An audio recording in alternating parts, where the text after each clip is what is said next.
Peace on earth has to begin right here.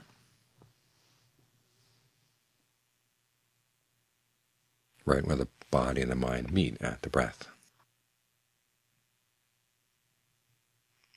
Try to develop a sense of harmony here.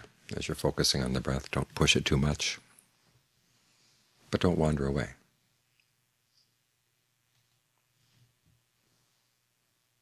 Give it your undivided attention.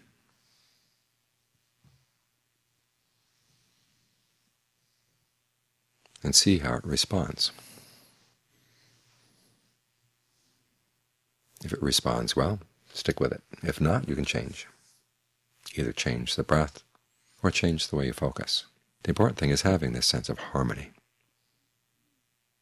because that's an essential part of peace. And you learn about harmony by experimenting inside. When you learn the quality of mind that is attentive and sensitive, observant, unwavering,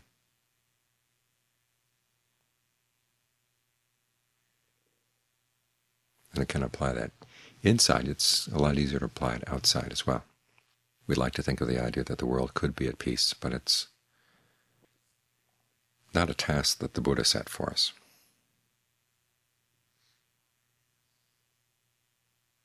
Because each of us has our own ideas about what would be a good way to live in the world. And there's no way you can force other beings to live in line with your ideas. And the more you try to force them, the less peaceful things become. But you can set an example inside, an example with your own thoughts, your own words, your own deeds. And at the very least, the world of your becoming will have a peaceful center. That's your main responsibility.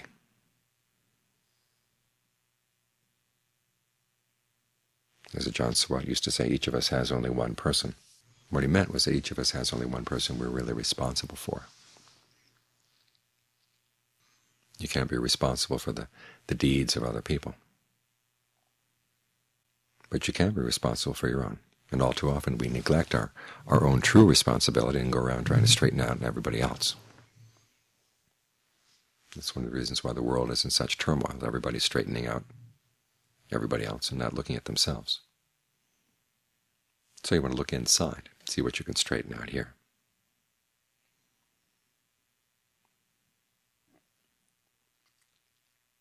And you find that the breath can be very useful this way. And John Lee talks about how the breath is the main element or the main property of the body that brings the other elements or properties into balance, into harmony. So notice how you conceive the breath. When you think of the breath coming in, what's the mental picture you have? Does the mental picture force the breath in a way that makes it impossible for harmony to develop, for peace to develop, for balance to develop? Try to keep in mind the fact that your primary sensation of having a body is breath.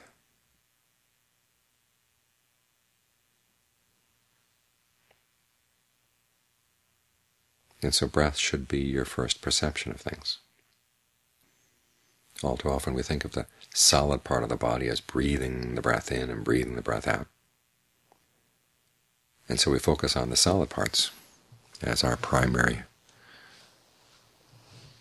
experience of the body, as our primary agents, and how to get the breath in, how to get the breath out. And we sometimes take the tense and tight parts and try to breathe with them, which of course only makes things worse.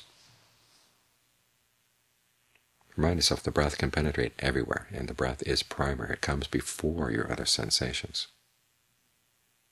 Just hold that thought in mind. If you have a pattern of tightness or tension someplace in the body, think of the breath penetrating through it totally, instantly. No obstacles, nothing, because it's there beforehand. The tension comes afterwards.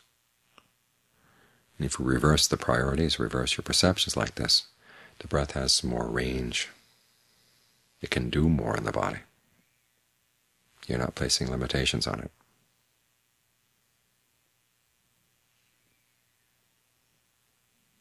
So allow it just to dissolve any perception you hold. Each time you breathe in, think of the body as a clean slate. The breath can go everywhere, anywhere, all at once. You can go in strange directions and do all kinds of things. Whatever is needed to keep the body feeling buoyant.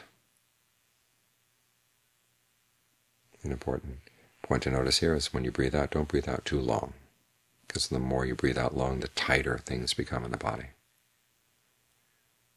So allow the breath to go out just right, and then breathe in again, breathe in again, breathe in again, and allow the breath to dissolve anything that seems uncomfortable, that seems blocked. And then after you've played with the breath like this for a while, ask yourself, what feels right, what feels balanced in the body in terms of the breath?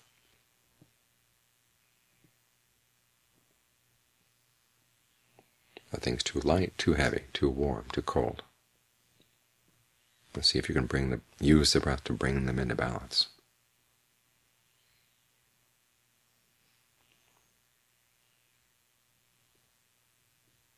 And in doing this, you create a sense of ease between body and mind, a sense of harmony.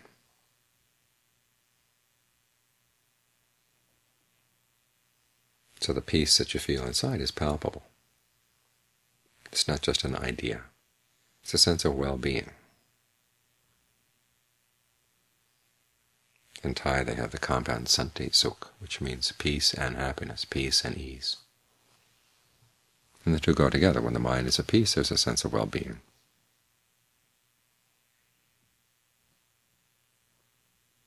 And when you can keep this well-being going, then you're acting from a sense of well-being. The things you say, the things you do as you're dealing with the world outside, come from a better place, come from a stronger place. So you're not acting out of hunger, you're not acting out of a sense of feeling threatened. And when you have this sense of peace inside, it's easier to feel goodwill for all beings, and not to want to harm anybody. You'd ask, why would I want to harm anybody? It's just going to destroy the sense of well-being that you already have. The reason people harm others is because they feel that they're lacking a sense of well-being, or their sense of well-being is threatened.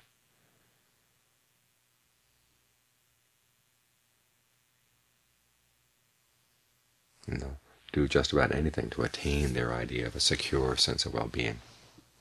But then they just keep chasing that idea and never reaching it, because the things they do are destructive. But if you're coming from a sense of well-being, you wouldn't want to harm it. And if your well-being comes from inside, you realize after a while that there's no way that other people can threaten it. The only threat comes from your own lack of mindfulness, your own lack of attention. This helps keep your priorities straight.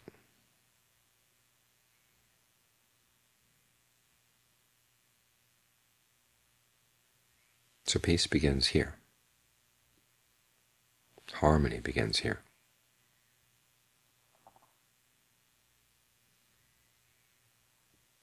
You're not out to conquer the world, you're here to conquer yourself,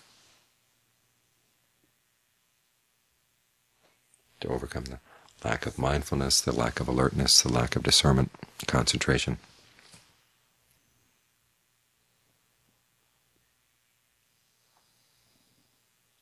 That can have a bad effect on your well-being. There's a phrase in the canon that it's hard for a person without merit to do meritorious things.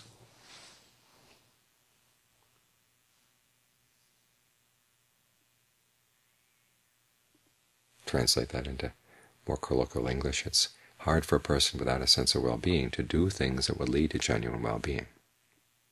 Makes you wonder how you're going to get started on that. Well, it's right here.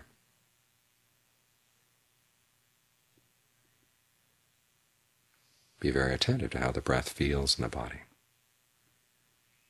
Bring a friendly interest to the breath.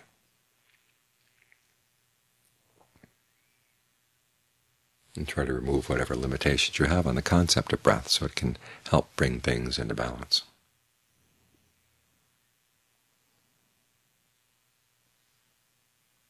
Then when you're coming from this sense of well-being, it's a lot easier to do the right thing, say the right thing, whatever is helpful, whatever is harmless.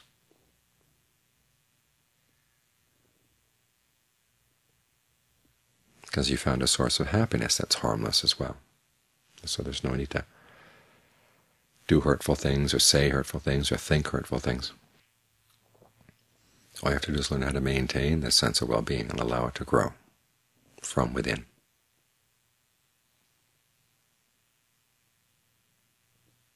So if you're looking for peace, this is where you look. You don't want to wait for other people to get peaceful or for other people to be good.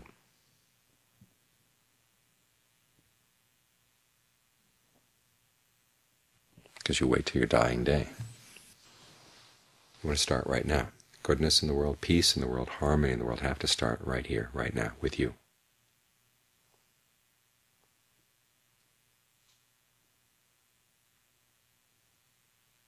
And you find that you experience it directly right here.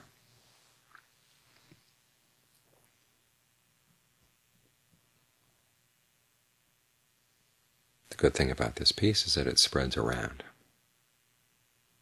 It's one of the few forms of happiness where everybody gets a share.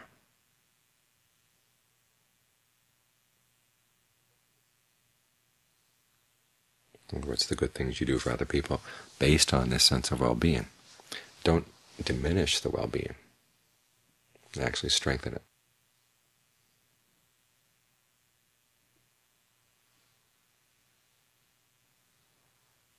So pay careful attention right here. This is where everything starts.